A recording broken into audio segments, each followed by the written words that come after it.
ازيكم عاملين ايه؟ النهارده تاني حلقة من ازاي تعملي الميك اب لنفسك في البيت. معلش ان انا تعبانه شويه، ومعلش برضو على الصوت اللي جنبي. ده ابني بس عامل نوش حواليا. اول حاجه عشان تعملي الليب جلاس او الروج اللي هو الروج الشفاف، هنجيب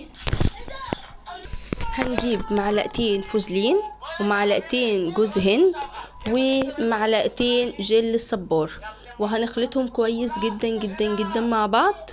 وبعد ما نخلطهم على حمام بخار او تحطيهم في الميكرويف.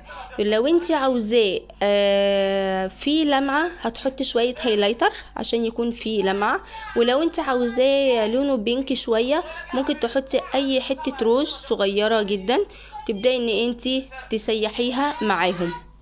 واول ما يسيحوا تبدأي ان انت تجيبي ازازة زي كده او علبة روج عندك مثلا خلصان، تبدأي ان انت تغسليها كويس جدا من الروج الموجود فيها، وتبدأي ان انت تحطي الليب جلاس بتاعك اللي انت عملتيه في ازاز زي كده وتستخدميه عادي خالص من غير اي حاجة.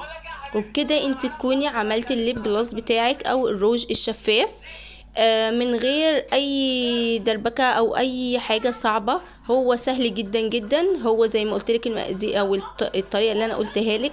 الحاجات الفوزلين وجوز الهند وجل الصبار هتجيبيهم وتخلطيهم مع بعض كويس قوي قوي قوي.